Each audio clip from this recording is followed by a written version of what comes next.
다니엘은 평생 동안 부끄러움이 인생을 지배하는 삶을 살았습니다. 많은 성경학자들은 그가 청소년 시절 유다 왕국에서 바벨론으로 끌려왔다고 주장합니다. 그리고 오늘 본문인 다니엘서 9장을 보면 그의 나이가 현재 80대라는 것을 알 수 있습니다. 약 70여 년의 시간 동안 그는 나라를 잃은 채 살아온 것입니다. 그러나 하나님께서는 그와 함께 하셔서 포로로 잡힌 그 힘든 시간을 견디고 이겨내게 하셨습니다. 우리가 잘 아는 대로 다니엘은 그러한 절망적인 상황 속에서도 예루살렘을 향해 창문을 열고 하루에 3번씩 무릎을 꿇고 그의 하나님께 감사를 드렸습니다. 오늘 우리가 살펴볼 본문은 바로 다니엘이 하나님께 드리던 기도 중에서 하나를 자세하게 서술해 놓은 것입니다. 다니엘서는 크게 두 부분으로 이루어져 있습니다. 1장부터 6장까지 전반부는 다니엘의 이야기입니다. 다니엘의 이야기는 우리가 잘 아는 이야기들이 많이 기록되어 있습니다. 왕의 음식을 먹기를 거부했던 다니엘과 그의 세 친구, 느부갓네살의 꿈을 해석한 다니엘, 왕의 금신상에 절하는 것을 거부하고 풀무불에 던져진 세 친구 이야기, 그리고 사자굴 속에 던져진 다니엘이 나오는 부분이 바로 전반부에 해당하는 내용입니다. 그리고 7장부터 12장까지는 후반부인데요. 이 후반부는 다니엘의 묵시로 기록이 되어 있습니다. 오늘 본문은 후반부, 즉 다니엘의 묵시에 해당합니다. 묵시라는 말은 꿈, 이상 혹은 상징을 통해서 감추어진 하나님의 뜻을 설명하고 미래에 대한 소망을 주는 것을 말합니다. 그러니까 9장 전체에 기록되어 있는 다니엘의 기도는 다니엘뿐만 아니라 오늘날을 살아가는 우리들에게도 소망을 주는 기도라는 사실입니다. 우리도 다니엘과 같지 않습니까?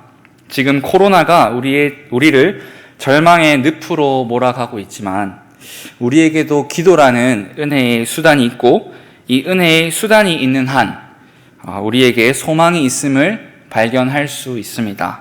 그렇기 때문에 오늘 이 시간 우리 함께 다니엘의 기도를 통해 성도가 드려야 하는 소망의 기도가 무엇인지를 한번 살펴보기를 원합니다. 먼저 우리는 다니엘의 기도를 통하여 소망의 기도는 말씀을 기초로 하는 기도임을 알 수 있습니다. 오늘 본문은 16절부터 19절까지이지만 9장 처음부터 함께 살펴보기를 원합니다. 9장 1절을 보시면 구체적인 시점이 제시됩니다. 메대 족속 아하수에로의 아들 다리오가 갈대아 나라 왕으로 세움을 받던 첫 해. 여기 등장하는 다리오의 다른 이름은 고레스입니다. 많이들 들어보셨죠? 바로 바벨론 포로들의 유대로의 귀환을 명령하는 칙령을 반포한 페르시아의 왕이 바로 고레스입니다. 이 당시 다니엘은 80대의 나이로 사자굴에 던져졌던 때와 그 나이가 같습니다. 그가 바벨론으로 끌려온 지는 벌써 65년에서 66년 정도가 되었다는 뜻입니다. 절망적일 수밖에 없는 이때에 다니엘은 다름 아닌 성경을 읽다가 마음속에 큰 위로를 얻습니다. 2절 말씀을 우리 다 함께 읽어보도록 하겠습니다. 곧 그 통치 원년에 나 다니엘이 이 책을 통해 여호와께서 말씀으로 선지자 예레미야에게 알려주신 그 연수를 깨달았나니 곧 예루살렘의 황폐함이 70년 만에 그치리라 하신 것이니라. 하나님께서는 말씀을 통해 다니엘에게 포로 생활의 끝이 눈앞에 성큼 다가왔음을 말해주셨습니다. 끝날 것 같지 않던 그 긴 암흑의 시대가 영원히 지속되는 것이 아니라 곧 끝날 것이라고 하나님은 말씀으로써 확증해 주셨습니다. 말씀은 다니엘로 하여금 하나님의 섭리와 경륜을 깨닫게 했습니다. 이때 다니엘의 마음은 어땠을까요? 일본이 연합군에 무조건 항복한다는 말을 들었을 때 우리 조상들은 거리로 뛰쳐나와서 만세를 불렀습니다. 36년의 식민 생활을 끝낸 우리 선조들이 그렇게 감격을 했을 텐데 하물며 70년의 포로 생활을 경험한 다니엘은 그 심정이 어떠했겠습니까? 무엇보다도 하나님께서 이 사실을 그 어떤 상황에서도 흔들리지 않는 당신의 말씀과 약속으로 보여주시니 그 감격과 위로는 상상할 수조차 없었지 않겠습니까? 눈으로 보는 것도 제대로 믿지 못하는 유한한 인간이 무한하신 하나님의 약속에 의지하여 내 전부를, 내 인생을 맡기는 것은 참 믿음의 행동입니다. 사랑과 인자가 무한하시며 무엇보다 약속과 언약에 신실하신 하나님을 아는 지식은 바로 이 성경에 기록되어 있습니다. 그러므로 우리는 성경에 기초하여 기도를 드려야 하는 것입니다. 저와 서울시민교회 성도분들 모두 우리에게 평강을 주시고 우리를 부흥케 하실 것을 약속하시는 하나님의 말씀을 의지하는 기도를 하나님께 드릴 수 있기를 간절히 원합니다. 두 번째로 말씀 앞에 선 소망의 기도는 우리를 회개의 자리로 나아가게 만듭니다. 곧 소망의 기도는 바로 회개의 기도입니다.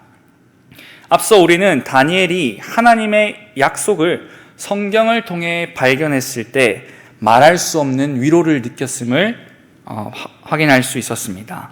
그런데 다니엘의 행동이 이상합니다. 만약 제가 그라면 하나님의 말씀에 엄청난 위로를 경험하고 나서 다시금 힘을 내고 웃으며 성령을 의지한 채 하루하루 살아가는 인생을 살 것 같습니다. 그런데 다니엘의 행동을 보십시오. 우리 함께 3절과 4절 전반부의 말씀을 읽어보겠습니다.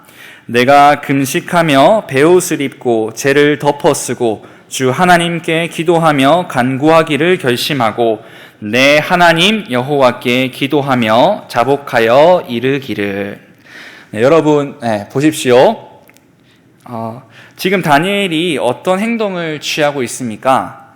금식하고 베옷을 입고 죄를 덮어쓰고 하나님 앞에 회개하고 있습니다. 다니엘의 이러한 행동은 회개하며 간절하게 은혜를 구하는 표현입니다. 그러고 난 후 다니엘은 주님께 회개 기도를 드리기 시작합니다. 5절부터 15절까지는 그의 회개 기도에 관한 것인데요. 그 내용인 즉슨 하나님의 그러한 약속이 있음에도 불구하고 이스라엘 백성들은 하나님 앞에 범죄하고 패역하며 주의 법도와 규례를 떠나 자신의 마음대로 행했다 하는 내용을 담고 있습니다. 이것을 한마디로 인간들이 바로 죄인이라는 뜻입니다. 그렇습니다. 다니엘은 모든 인간이 존재부터 뼛속까지 죄인이라는 사실을 고백하고 있는 것입니다. 왜 이런 행동을 다니엘이 하고 있습니까? 그 이유는 바로 우리의 죄를 고백하며 하나님의 의를 구하고 나아가면 하나님께서는 반드시 은혜를 주셔서 회복해 하시는 분이시기 때문입니다. 우리는 앞서 성경에 기초하여 기도한다고 할 때 우리가 보는 이 성경이 하나님을 아는 지식을 갖게 한다는 것을 알게 되었습니다. 그런데 이 하나님을 아는 지식은 사람을 아는 지식과도 깊은 연관이 있습니다. 성경이 말하는 사람에 대한 지식이란 바로 아담 이후에 인간들은 철저하게 타락하고 부패했다는 것입니다. 이런 말을 들으면 발끈하면서 아니 인간의 이성이 얼마나 뛰어난데 그로 인해 우리 인간이 얼마나 많은 진보를 이뤄내지 않았는가, 우리에게는 자유의지가 있어 등을 말하는 사람들이 우리 주변에 있음을 우리는 쉽게 발견할 수 있습니다. 그러나 여러분, 오늘 다니엘의 기도에 주목하시기 바랍니다. 그는 철저히 자신뿐만 아니라 모든 이스라엘 백성들이 하나님 앞에 죄인이라고 고백합니다. 주의 목소리를 듣지 않았습니다. 주께 패역하였습니다. 주께 죄를 범하였습니다. 여호와의 얼굴을 기쁘게 하지 않았습니다가 그가 하는 말의 전부라 해도 과언이 아닐 정도입니다.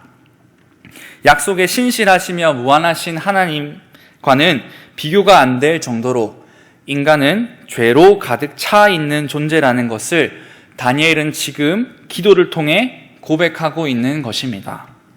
그런데 기억해야 할 점은요, 죄에 관한 이 지식이 우리에게 절망을 준다기보다 위로를 준다는 사실입니다. 이는 우리가 왜 이렇게 악을 저지르는지 알 수 있게 해주기 때문입니다. 아무리 회개해도 돌아서면 죄를 짓고 있는 모습을 여러분들께서는 발견하고 계시지 않습니까? 사람들이 인간에 대해서 또는 죄에 대해서 어떻게 생각하든 죄는 엄연한 실제입니다. 예수를 믿지 않는 사람들에게도, 그리고 예수를 믿는 성도들에게도, 그리고 여기 강단에 서 있는 저에게도 죄는 엄연한 실제입니다. 수련회에서 엄청난 은혜를 받고 돌아와도, 기도회에서 뜨겁게 성령님의 임재를 경험해도 돌아서면 다시 죄인된 모습을 발견하는 것이 바로 우리들의 연약한 민낯인 것입니다. 이 죄에 대한 올바른 지식은 우리를 구원하실 분이 우리가 아닌 우리 밖에 존재하고 계시다는 것을 말해줍니다. 죄인된 우리의 연약함을 온전히 아실 뿐만 아니라 우리 밖에서 존재하시는 완전한 이가 우리에게 필요하다는 말입니다. 제가 좋아하는 영화 중에 동주라는 영화가 있는데요, 여기에 이런 인상 깊은 대사가 등장합니다. 부끄러움을 아는 건 부끄러운 게 아니야. 부끄러움을 모르는 놈들이 더 부끄러운 거지. 부끄러움이란 단어가 우리에게 주는 인상은 굉장히 부정적입니다. 그러나 적어도 윤동주에게만큼 부끄러움을 안다는 이 문장은 자신이 뜻하는 삶을 살게 하였을 뿐만 아니라 그의 삶이 후대에 평생 기억되는 그런 긍정적인 표현이었음에는 틀림이 없습니다. 이처럼 죄인들이 죄인됨을 알고 부끄러움을 알게 되는 것은 역설적이지만 더욱 풍성한 하나님의 은혜를 누리게 되는 시작점입니다. 바로 이 사실이 우리를 회복시키시는 소망이 됨을 성도 여러분들이 누리시면 좋겠습니다. 다니엘처럼 우리의 죄를 하나님께 고백하며 나아가는 기도를 우리 모두가 드릴 수 있기를 간절히 바랍니다. 마지막 세 번째로 소망의 기도는 은혜의 언약을 기억하게 하는 기도입니다. 우리 모두 다 함께 4절 중반부 크시고로 시작하는 부분부터 4절 전체를 큰 소리로 읽어보도록 하겠습니다. 크시고 두려워할 주 하나님, 주를 사랑하고 주의 계명을 지키는 자를 위하여 언약을 지키시고 그에게 인자를 베푸시는 이시여. 히브리어 원문으로는 방금 우리가 읽은 이 본문이 언약을 지키시고 그에게 인자를 베푸시는 이시여가 아닌 은혜 언약을 지키시는 분이라고 되어 있습니다. 주를 사랑하고 주의 계명을 지키는 자를 위하여 은혜 언약을 지키시고 베푸시는 분이 바로 하나님이라는 뜻입니다. 그렇다면 이 은혜 언약이 도대체 무엇일까요? 은혜 언약과 반대되는 개념은 바로 행위 언약입니다. 행위 언약은 행위를 조건으로 하는 언약을 얘기합니다. 어떤 행위를 해야만 그에 합당한 무언가를 준다는 것이 바로 이 행위 언약의 내용입니다. 특히 이 행위 언약은 하나님이 아담에게 명령하신 선악을 알게 하는 나무의 열매를 먹지 말라고 하신 것과 깊은 연관이 있습니다. 그러나 우리 모두 이 언약이 지켜지지 않은 것을 잘 알고 있습니다. 반대로 은혜 언약은 하나님께서 그의 택한 자들에게 그의 은혜와 예수 그리스도께 대한 믿음으로 영생을 주시겠다는 약속을 말합니다. 우리 불완전한 인간이 행위 언약을 지킬 수 없었기에 하나님께서 우리에게 일방적으로 은혜를 부어주시겠다는 약속이 바로 은혜의 언약이라는 것입니다. 다니엘은 하나님의 은혜를 구했습니다. 왜냐하면 하나님은 당신의 백성들에게 은혜를 주시기로 언약을 맺으신 분이심을 기억했기 때문입니다.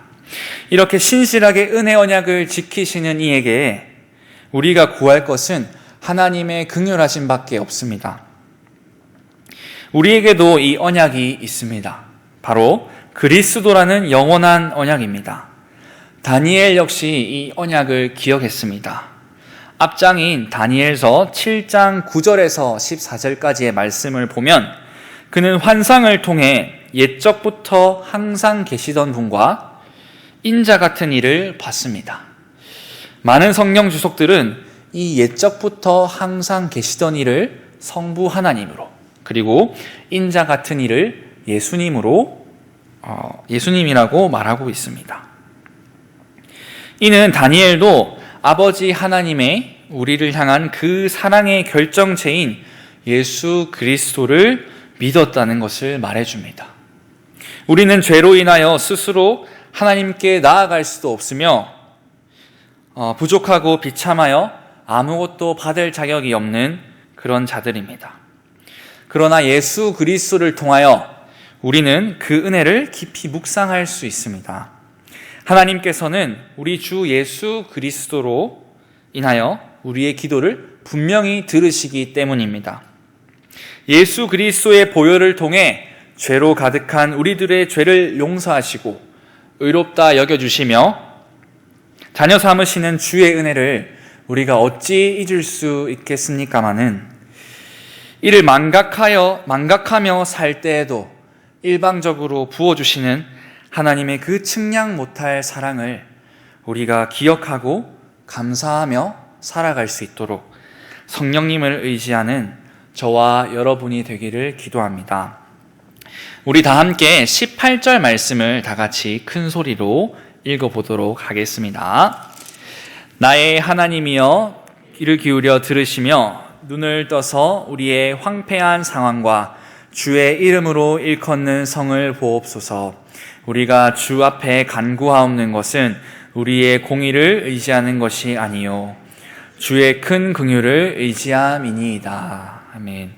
우리가 주 앞에 간구하는 것은 우리의 공로가 아닌 주의 크신 긍휼하심을 인함입니다. 예수 그리스도가 있는 한 우리의 소망도 끝나지 않습니다. 우리는 예수님의 이름으로만 아버지께 나아갈 수 있으며 이 은혜 언약을 의지하여 기도할 때 하나님께서 부어주시는 은혜를 입는 존재입니다.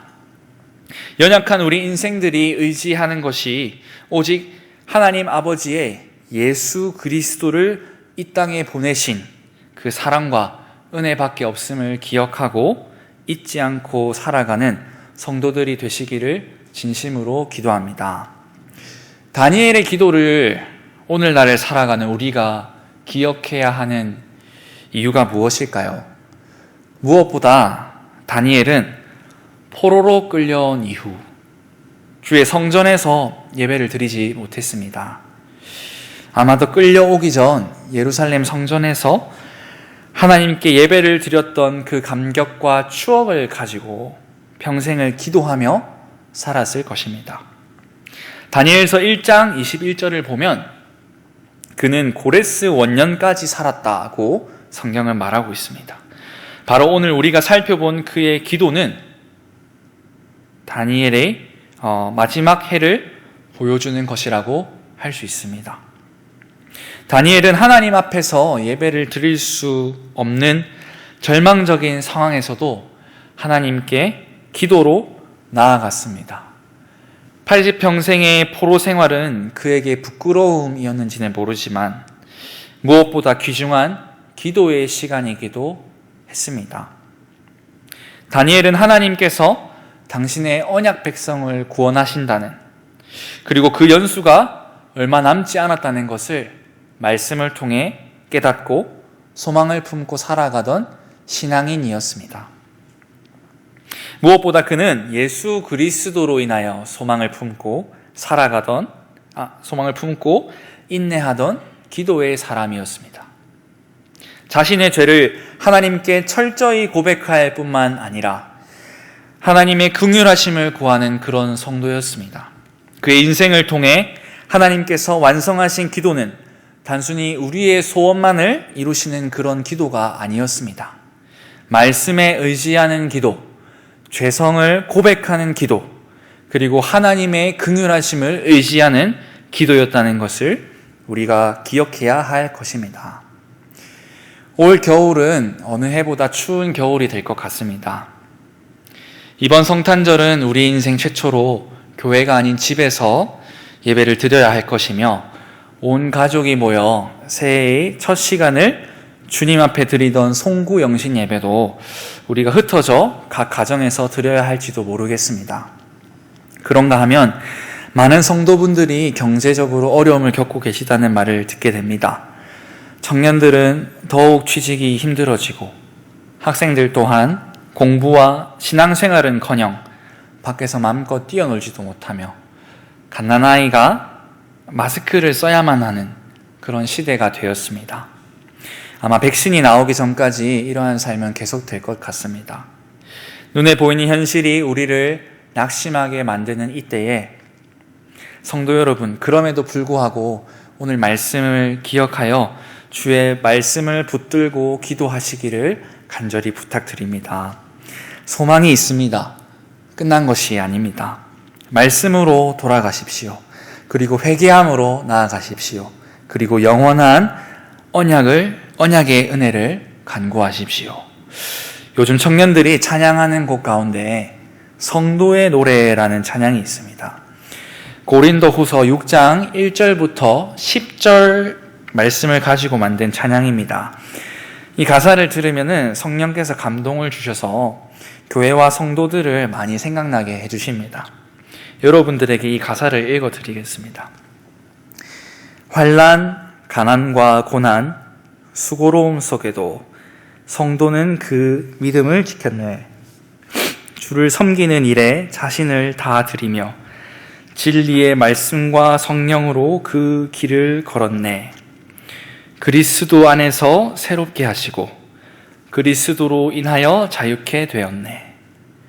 우리는 무명하나 유명한 자요, 죽음의 위기 속에서도 참 생명 가졌고, 근심하나 기뻐하며 가난하나 다른 이를 부욕해 하는 자로다.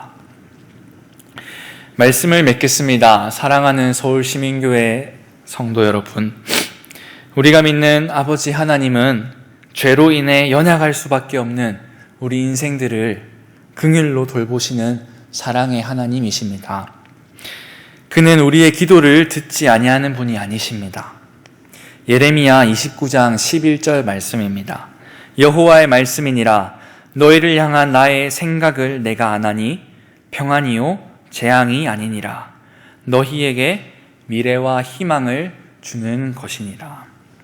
인생 평생에 걸쳐 절망과 부끄러움 밖에 없던 다니엘의 삶을 주님께서 소망의 기도로 이끄셨던 것과 같이 예수 그리스도 안에서 성령께서 함께 하셔서 끝이 없는 이 추운 어둠 속, 그럼에도 불구하고 이 소망의 기도의 끈을 놓지 않는 모든 서울시민교회 성도 여러분들이 되시기를 주님의 이름으로 기도드립니다.